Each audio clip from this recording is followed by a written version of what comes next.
of the ambassador of Turkey. That delegation, it is a big one, though the ambassador is not here, but we know he's with us. The representative of the Minister of Works, General Katumba Wamala. The representative of the Director of Traffic and Road Safety. I don't know whether he's around. Anyway, we were supposed to have many people here from Works, Minister of Works, and of course ICT, but I think men are not here, and of course plus some security officials. But I'll say Chairman Pakistan Association and your team, Mr. Naveed and your team. I know you are supposed to be here with Mr. Zaire, but soon maybe he will come. I will say protocol observed. The representative of the Smart Riders, I mean the chairman of the Smart Riders, is he there? Wali? I go to Mukono Tumulabe. Chairperson was Smart Rider. Mumukubiro Bugala. I get all Zoom. All invited guests, ladies and gentlemen, good afternoon.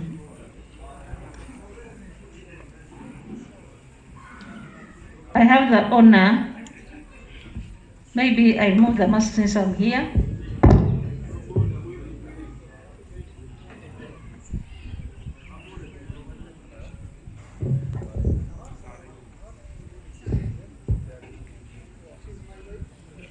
I have the honor to officiate at the launching of the ceremony of Smart Cabs, or we call them Smart Riders. It is habitual for the NRM government to give credit where it is due. Distinguished ladies and gentlemen, you agree with me that this is a credible job done for Smart Cabs. In this regard, we are not only here to fulfill the ceremonial obligation, but also to celebrate this milestone raised by Smart Cabs, and it is being headed by Mr. Naveed and his team. We thank you so much. In the countries past, the transport industry, and in particular, boarders and vehicle users, have been associated to various crimes and marred with concerns of insecurity, in some cases with scant evidence. With these solutions supplemented with the cameras that have been installed and the commitment of government to provide peace and security to the people of Uganda, I'm very certain that if the solution is found to meet all the necessary standards, then life will not be the same again.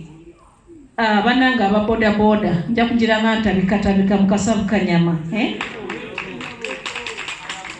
tubadde tuvudde mabega nga tulina obuzibu obwo, naye obuzibu tubadde nabo nga bukwatagana ku security yaffe, ng'ate abasinga omungi ababodaboda mbadde mubufuna bakuteekako ekintu naye nga si kituufu. Kati wano tufunye solution nti singa tuba tusobola okwekwata ku bantu bano ffenna ne tubeera nga tweregisterinze with these people, then obuzibu tujja kuba tukoze eki? Tujja kuba tumaze okubugoba. Ne mu parliament kijja genda. Semanyi Naveed agamba nti inshallah. What is almost interesting and appeasing is the fact that the Smart Cabs online solution is owned by a local company, Babu Motors Uganda, and that it has been locally developed by skilled Ugandans. Kyetuliko wano tetukijje bweru naye kyawano. Era company ekikwataganya nayo yawano, si Babu Motors. Looking at the big picture, security is very instrumental for any country to keep its pace of development and growth. However, the cost of providing security should not compromise the country's ability to provide other services to its citizens.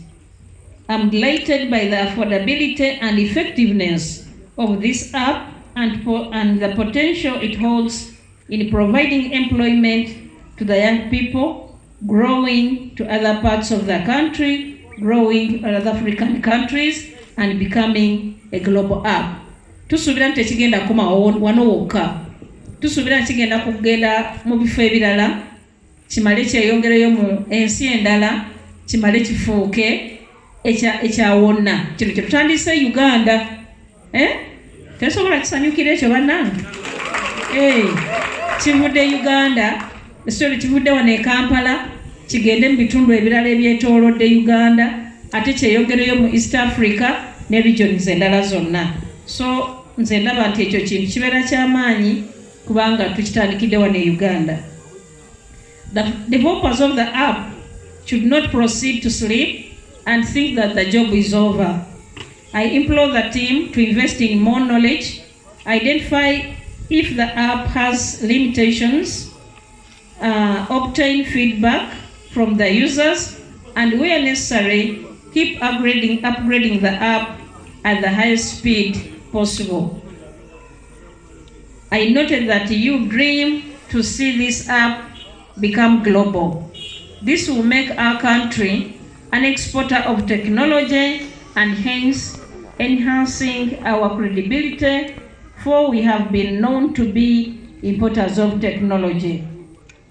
I'm happy to see that our armed forces, they were supposed to be here fully represented, and as government, we need to engage in more assessment of the app and guide accordingly on the extent it can supplement the peace and security efforts already in place. Kubanga bananga ba boda mumpulira ba smart riders, sorry.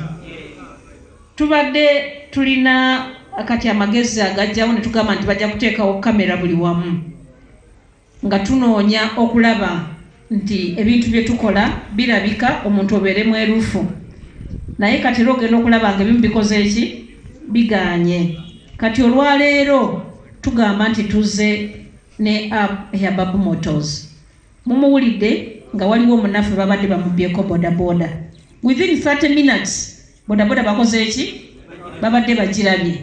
Kati gwatayagala kujja ku registering with Babu Motors, ogenda kwekwasa ki nga bodaboda yo batoso gitwala. Njagala kukuba omulanga eri abo bonna abalina bodabodas. You come and register with Babu Motors. Sorry, smart cards, smart riders, or smart cabs. I don't know the exact word because you are calling yourself smart riders, but I'm seeing smart cabs. Smart cabs is the company. These are the smart riders. Very good. So, njagala kukubira omulanga bonna abali eyo mujje mu registering n'abantu bano. Namwe mufuuke ba smart riders. Kubanga ogenda kukeera ku makya nga omuntu ayagadde okupangisa akututte wakutwala bulijjo babe bakola ne mutuuka eyo bodaboda n'akola ki n'agitwala. Toyina wosobola kudduka mu speed bodaboda eyo kubeera nga bagikwata. Naye kati wane essimu yo yegenda okuyamba bodaboda yo bagikole ki bagikomyewo. Wekinaaba tekibeera kya ssimu na wano wennyini gonoba okyali eri ngeri bodaboda bagistopinze. Ndowooza mulaba nti oyo yabadde akyafigitinga okulaba nti ndowooza bodaboda eweddemu mafuta anoonye bwagisika agitwale ne bamutuukako mangu nnyo. So ndowooza nti kintu kirungi nnyo. Waliwo ebintu ebirala oba advantages endala nnyingi zendabye ze mugenda okubeera nga mufuna mu nsonga eno. Mulimu okubeera nti musobola omuntu akututte naye osobola okutegeera ebimufaako bw'aba nga alina ekyawaayiriza era osobola okukirondoola. Si bwe kiri? Gw'otutte tajja kujja mu nsobi kubanga naye ate ebikufaako naye asobola obifuna.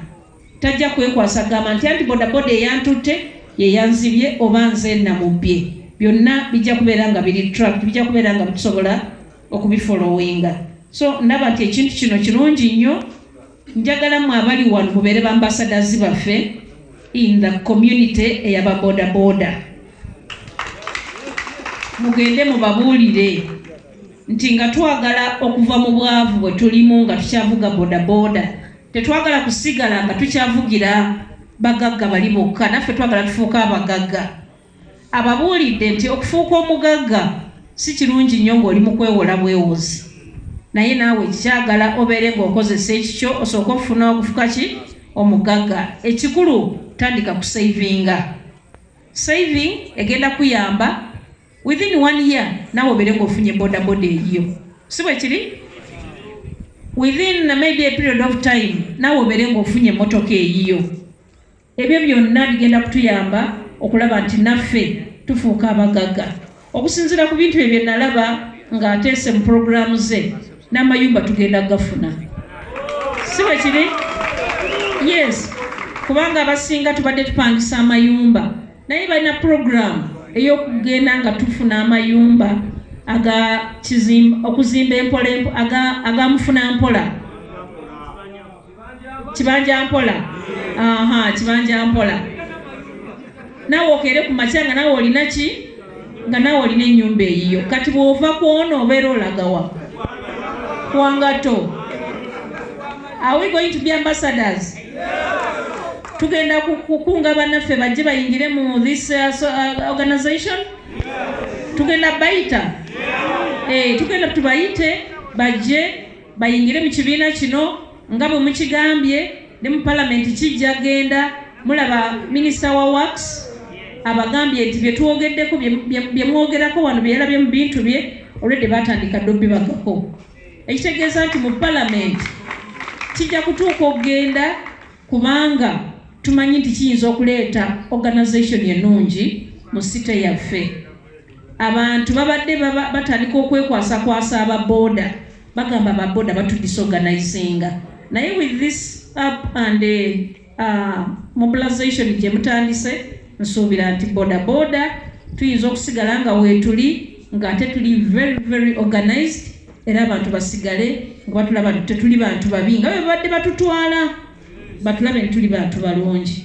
So ebyo byonna mbyogedde nga njagala mubeere abantu abalungi, mubeere abantu abatwala amawulire, mukunge bannammwe bajje babeere nga bayingira ekintu kino. Nabo twagala tulabe nti ababodaboda nabo bagagga, wadde obeere nga tovugira mugagga yekka, naye nga naawe bukyalumu nga naawe ovuga bodaboda eyiyo. I had to go into the local language because